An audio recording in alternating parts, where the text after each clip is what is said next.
Let's start today's episode with me reading personal correspondence from the world's best copywriter, Gary Bencivenga. How does that sound? I'll let the correspondence mostly speak for itself. This was a message he and I sent back and forth. It contained a huge lesson that is going to inform today's episode. So I said, Gary, one question, and if you'll take the time to answer it, it would be much appreciated. Which promotion of yours bought the retirement house, which tallied over 100 million pieces mailed? Nobody seems to know, so going straight to the source may be a long shot, but perhaps you'll kiss and tell. I believe I first heard about this promotion when Kim McCarthy sent me a copy of his interview with you. Thank you, Roy Furr. So the legend, the story, the reason I reached out was because Gary had he actually did. Gary had written this promotion for one of his clients that mailed 100 million copies of this promotion. And in direct mail, at the high volume direct response, direct mail marketers, the way that copywriters often got paid, including Gary, was a pennies per piece mailed. So he got 5 cents for every piece of direct mail that went out that he wrote. And that doesn't sound like a lot, okay, a nickel, whatever. But when you're mailing 100 million pieces, that's $5 million for a single piece of copy. Awesome. So Gary, a couple days later, did reply, and he said, "Hi, Roy. That promotion was for a Rodale book, New Choices in Natural Healing. My direct mail effort excerpted lots of great nutrition tips from the book and interwove them with my sales pitch, all in the form of a paperback book, not a traditional direct mail envelope package. As a paperback book, the promotion was one of the first to bring to the world of book promotion 2 of my favorite precepts for direct mail. 1, make your advertising itself look, feel, and actually be valuable to your target audience. And 2, in direct mail, your format is your headline, i.e. the first thing your prospect notices, and thus is the most important influence on whether he or she will read it or toss it instantly. Prospects are reluctant to toss away on a snap judgment a valuable paperback book on a subject of high interest to them. That's why it was so successful. This thinking can be applied to any advertising medium. That's the lesson of today. This thinking can be applied to any advertising medium. All the best, Roy, Gary." So I immediately went to Amazon, and for $4, I picked up this Doctor's Vest Pocket Sampler of Natural Remedies. The Doctor's Vest Pocket Sampler of Natural Remedies. And it's this booklet that is like 48 pages, I guess 54, 56 something. But it's this booklet that arrived with the prospect's address right there. So it just arrived in their mailbox like this. And when they received it, they're like, "Oh, I guess this is something I ordered. Okay, there's some interesting information in here. Awesome." And they would just go with that, right? And they would engage with it. And it mailed profitably to over 100 million pieces. I keep trying to say to over 100 million households, but many households got it multiple times. It mailed profitably over 100 million pieces, and it bought a house in the Hamptons for Gary. And so with that, today's episode is about new media, specifically new media formats, and generating more profits in direct response marketing, including some really important lessons for today online that we will cover at the end. So with that, let's dive in. These are the proven direct response marketing, copywriting, and entrepreneurship success strategies you can use today to write your own ticket and create the life you want. I am Roy Furr, and this is Breakthrough Marketing Secrets. Now, here's today's breakthrough. All right. So before we dive in, as usual, I announce a sponsor of the episode. It's always me. And I always give you a link that you need to check out. Today, what I want you to do is just join my freaking email list. If you're not on my email list, you need to be. You should not be engaging with these episodes and not be on my email list, even though most of what I email to my list is, hey, go check out this episode. There is additional content, additional offers, additional opportunities. And right now, this week, as I'm recording this, I'm in the middle of a couple different things. I'm in the middle of shutting down lifetime access to my BTMS Insiders training library, so you'll perhaps never be able to buy lifetime access again and just go back to buying monthly or annual. And also, relevant to today's episode, in a couple days, I am going to be pointing you towards someone else's training, but training that is just blowing my mind as far as the value. And it is very much in alignment with this Gary Bencivenga lesson with the doctor's vest pocket sampler of natural remedies. Okay, so before we dive, I want to give you a ton of examples of new media creating new profits, including some opportunities that are arriving on the scene right now. So, what? But first, I want to say why. I want to say why this new media thing, when we give someone a new media format, why does it create more profits? So just as a reference here, and we'll get to the specific examples in a minute, but when VSLs started happening online, when marketers started sending people to these video sales letters where basically they took a sales letter and they read every line and the words were on screen, it felt very different than any marketing that people had seen before. And so there was this extra engagement that came from this new media. And for a little while, these VSLs were making 2-3 times as much as the same message put on screen, just text on page. And today there is still a slight advantage because it does a good job of holding people through the sales message and pulling them through the entire sales message. But the advantage is not as big because the media is not as new, right? It's not this new and different thing. People are used to VSLs. And so why does new media create more profits? Especially when you are one of the early adopters. And by the way, this is not go to TikTok because it's the newest social media platform. Yeah, maybe there's some opportunities over on TikTok, but that's not what I'm talking about here. I'm talking about media formats for direct response messages, for conversion-focused messages. So the number one challenge that we have today, and it's related to TikTok and Instagram and social media and all of that, is this competition that we're in for people's attention. Right? That people have so many different distractions available to them, so many different things that are pulling at their attention. And it's just always been a challenge for marketers to make sure that you get your audience's attention.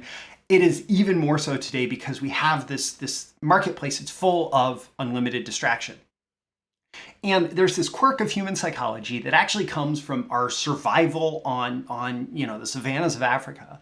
This quirk of human psychology that what is new and what is different gets our attention. Okay, so if everything looks familiar to how we've seen it before, it doesn't warrant as much conscious attention. Our brain is always trying to conserve energy, and one way that it's conserving energy is to reduce the amount of processing.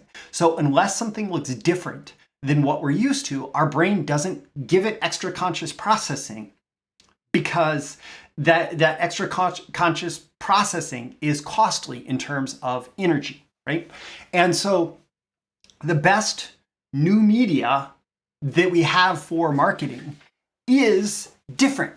It is usually different than what people have seen before for marketing. So what I'm talking about here, there's a parallel online with banner blindness. It's this term that people, when they're browsing websites, they stop paying attention to banners because on a subconscious level, their brains are able to recognize, oh, that's an advertisement that I don't need to pay attention to. So if something looks like an ad, they're not even consciously tuning it out. They're just tuning it out.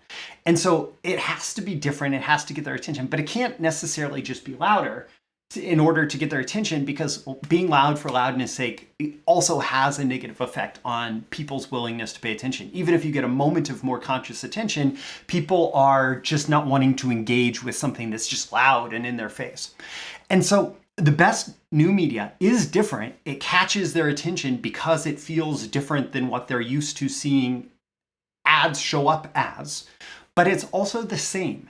It is the same as what they're paying attention to already. To Gary's point, when Gary said that it's something that they're actually engaging with already, it's the same as something that they're engaging with already, but it's different than everything else that was showing up in their inbox. So that new and different, it taps into the survival brain. We're tuning out what's familiar. We're paying attention to things that are different, right? Because our brains are trained to pay attention.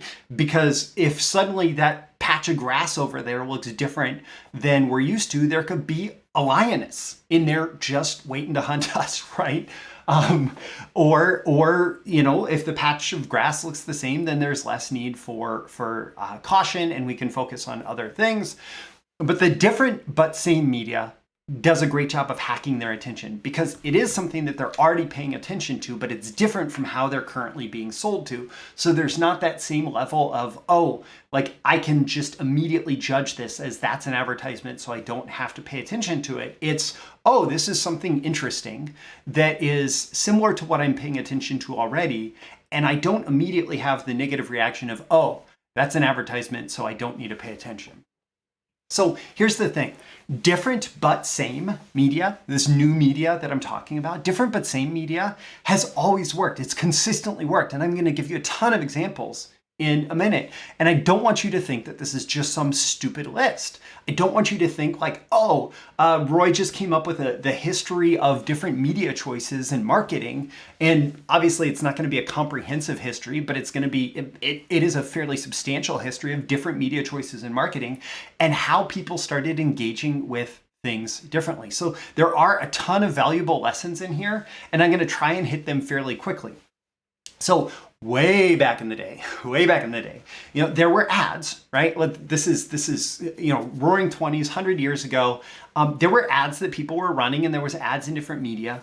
And then Robert Collier was one of the early people who noticed that, okay, people are actually sending a lot of personal letters through the mail. What if we use the mail to send personal letters? And so he sent what looked like a personal letter, but that was actually a sales letter. And it was huge. Like, he was selling millions of dollars in the Great Depression. Millions of dollars, not inflation adjusted, in the Great Depression, using these personal sales letters that looked like a personal letter, but were really making an offer. And they were highly effective because they were like the kind of media that people were used to receiving in their mailbox, but it was a different way to advertise. Likewise, offline, like we're talking offline media innovations right now. Offline, we went from ads, like, okay, there's this visual ad, very obviously an ad on the page in print media, into advertorial format. An advertorial looks and reads like an editorial, but is an advertisement. And, there's plenty of examples from print media of that, this looks like an article. Everything is formatted like an article, everything, except for when you pay close attention, it's actually selling you something. And that for a very long time was the best way to make sure that you were getting attention in all kinds of print media, because people buy magazines, people buy newspapers, whatever, for the content, not necessarily for the ads. And so they would be engaging with the content, and suddenly they'd be reading your ad and not really realizing that it was. And so you got that initial attention. And then later in the 20th century, there was the innovation that Gary Bencivenga was definitely a part of, from sales letters, which they'd grown and they'd changed a lot, and there were all sorts of different direct mail formats, right? But sales letters were still like the thing. It went from 2-page sales letters to 4-page to 8-page to 16-page sales letters. But then Gary and friends, other copywriters, went to these formats that looked like magazines, looked like books, looked like newsletter issues. So they have names like Magalog, looks like a magazine, sells like a catalog. Bookalog, looks like a book, sells like a catalog. Issuelog, looks like a newsletter issue, sells like a catalog, right? And so they would put out these promotions that looked like different valuable media that people were used to paying attention to.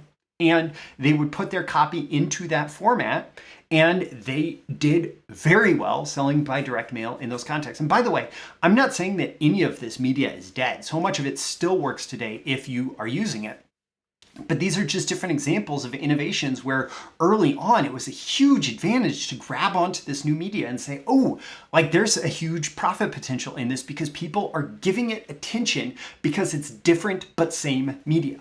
Same thing, TV commercials. Then you went to infomercials, which in some cases really did look like regular programming on the TV channel, but that actually sold a product or service, right? It actually sold something. So we went from TV commercials to infomercials, radio commercials. I know people that are still doing sponsored shows right now where it sounds like a regular radio show, except for the entire show is designed as a lead generation mechanism. And so they'll be broadcasting, the show that's about whatever, and it's actually designed, including they have their own commercials built into the show, including actually having calls to action to get people to, for example, call in and schedule an appointment or whatever. And another important innovation here that's very similar is the transition from one-shot to campaign. So very famous example of this is the Dan Kennedy 3-step direct mail sequence. And so he went from, okay, people are used to receiving one direct mail to now they're receiving multiple direct mail. And it's all for the same thing, and it's all building on each other, and it gets this engagement because it's different than what they're using before or what they've seen before, but it's also the same as what they're engaging with. Now, I'm going to use that one shot to campaign as a bridge to talking about online media innovations, because the exact same thing has happened online, where initially email marketing was like, I'm going to send an email and try and get somebody to respond. But it quickly evolved into, okay, instead of just one email to get people to respond, we're going to create a campaign. We're going to create a beginning and an end date. We're going to create all of that. And the other campaign thing that people do is autoresponders, email autoresponders, where you sign up and then there's actually this dynamic sequence that's written, and it should be written from one person to another, like, hey, you just signed up, so happy to have you here. I wanted to introduce you. And it feels like this personal email, but it's a series of emails that build on each other. So it goes from one shot to a campaign, a sequence of different online advertisements. And then in the late 90s, there was also people starting to do internet marketing, and there were direct mail marketers or direct response marketers who were starting to do online stuff. And so while all of Silicon Valley was like, hey, let's do websites and pretty websites, and if we get eyeballs, whatever, and that was the dot-com boom, well, the dot-com bust happened because those websites were not converting. But these direct mail marketers said, what if we put a sales letter online? Ken McCarthy called it direct mail on glass, or the world's largest printing press hooked up to the world's cheapest post office. That you have this ability to put all those direct mail pieces online, and actually, instead of just having a pretty website, put a sales letter on a website. And it worked. It worked really well. And then another innovation was, instead of having this big website that people arrive at and whatever, to actually do a squeeze page where you arrive at the website and the first thing that you see is a, hey, sign up for this. And the only way to get access to the next content is to enter your email address. And that was also powerful because it was different, but the same. And then things like the online sales letter started to evolve into things like the teleseminar, like finding different ways to hook people in with different media. So, hey, instead of us doing this just online campaign, what if we schedule a phone call and we can all get on the phone and you can listen to me present this thing, and then at the end I'm going to make an offer, and from that offer, boom, there's some way to respond, and there's some purchase action that happens. And those worked really, really well. And then that, of course, evolved into the webinar, where you could introduce video components, and now you can do like face-to-face video, you can do slides, you can do whatever, right? So the teleseminar has evolved into the webinar. Online landing pages have evolved into online advertorials. So, we had the old, like, okay, you clicked an ad and it goes to the landing page that's clearly an ad for our product. Well, what a lot of marketers are doing with a lot of success, and have been for a while, is an online advertorial. So again, it works like an ad, sells like an ad, but it reads like editorial. And so it might look like a blog post, it might look like a news feature on a product or service or whatever it is, right? It's written kind of like an article, but it has that conversion focus. And so you drive traffic to that, and people think that they're engaging with something that feels kind of newsy. And then they start to realize, okay, but this is an ad, but it got that initial attention, and those things work well. And of course, there is, I talked about this earlier, the online sales letter evolved to the video sales letter, right? So basically, originally, the original video sales letters were, hey, we're going to take, instead of just having this be text on page, we're going to read it out loud and have the text as a PowerPoint slide. And we're going to click through those slides to have them go along with the script.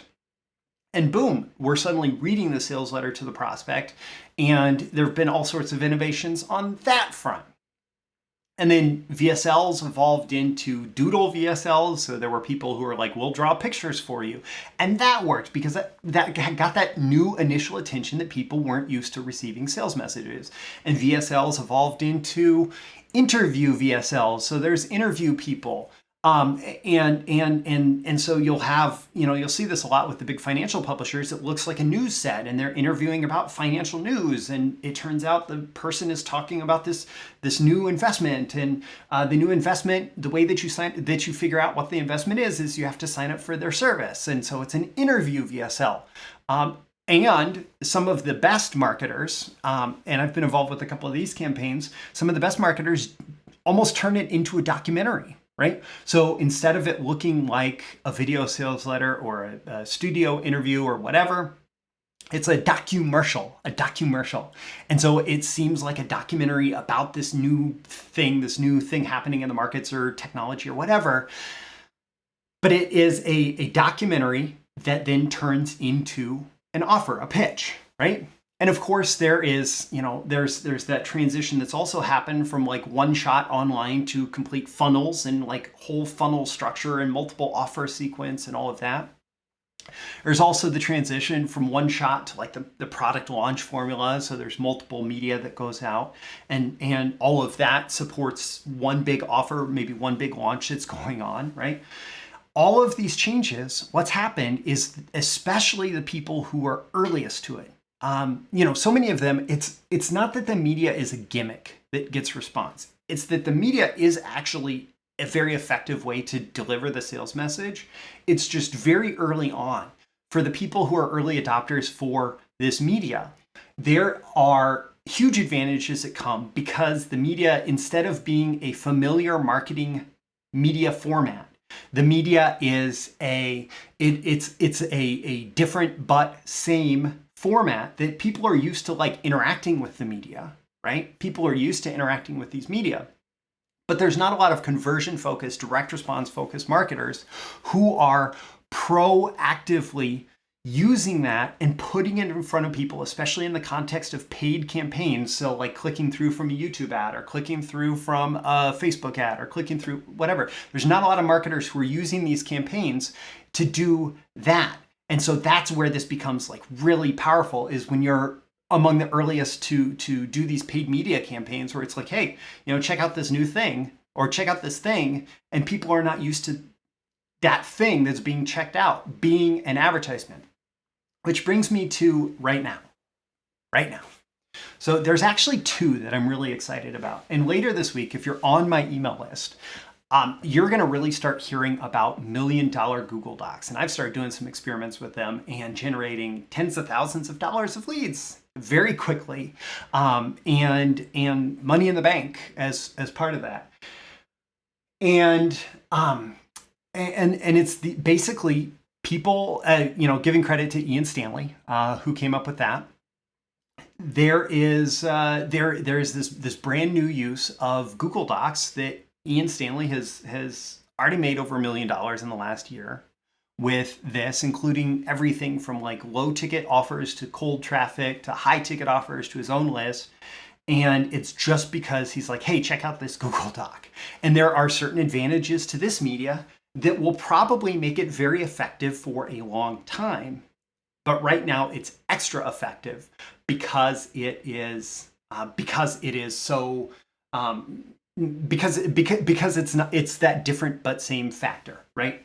And so if you're on my list, I'm actually going to do something extra. I'm going to do something extra for people who are on my list. I am going to actually offer you a training where I'm going to let you look over my shoulder. I'm developing a Google Docs sales page, actually using his advanced strategy that involves choosing your own path through the sales message. And I'm going to do a special offer tied to that. So you're gonna want to be on my list, and you're gonna want to watch for this offer, because the Google Docs sales page, like, this is super innovative, and even just one or two could be huge game changers for you. And I'm going to be testing this with clients, and I'm actually creating a Google Docs sales page right now that is specifically designed to get copywriting clients for this media of Google Docs sales pages, plus one other media that I'm not telling you about right now. One other new media that is generating even bigger results than Google Docs sales pages. And so what I'm going to do is I'm going to do a look over my shoulder, like, hey, if you get Ian's $1 million Google Docs program through my link that I'll be sending out, it's actually on Thursday, May 26th, then I will also give you a free access to my live training plus recordings of it about this, about how to sell your copywriting services, how to sell Google Docs sales pages to clients. And I think that's especially valuable for most people on my list, most people who are my subscribers. So to make sure that you get that, you are going to have to order through my link, because other people are going to be talking about that this week too. You have to make sure that you order through my link. And the way that you're going to get that link is by signing up and joining my email list at breakthroughmarketingsecrets.com. I'm Roy Furr. This is your daily episode of Breakthrough Marketing Secrets. We'll be talking more about new media and opportunities like this coming up. So make sure you're signed up for my email list. Again, breakthroughmarketingsecrets.com. Link is in the description. Every day and every episode, I'm here trying to help you increase your marketing genius, and even just applying this idea, which, full credit to Gary, because he knew this. He was aware of this decades before most of us. The idea that we can just use this new media that people are engaging with but are not being sold to through yet, to get a higher level, a higher quality of attention. That's super genius. And I hope that you are able to use it going forward, because it is a powerful lesson that does increase your marketing genius. So with that, I'm signing off. Join my email list, subscribe, like, comment, share, subscribe, all that good stuff. And I'll catch you again in the next episode. Thank you once again for tuning in to this daily episode of Breakthrough Marketing Secrets. Remember, check out the links with this episode for even more value. Now make sure you like, comment, share, subscribe, and engage in every way you can to keep this show going and growing and delivering daily value to you. I'll catch you soon for your next big breakthrough.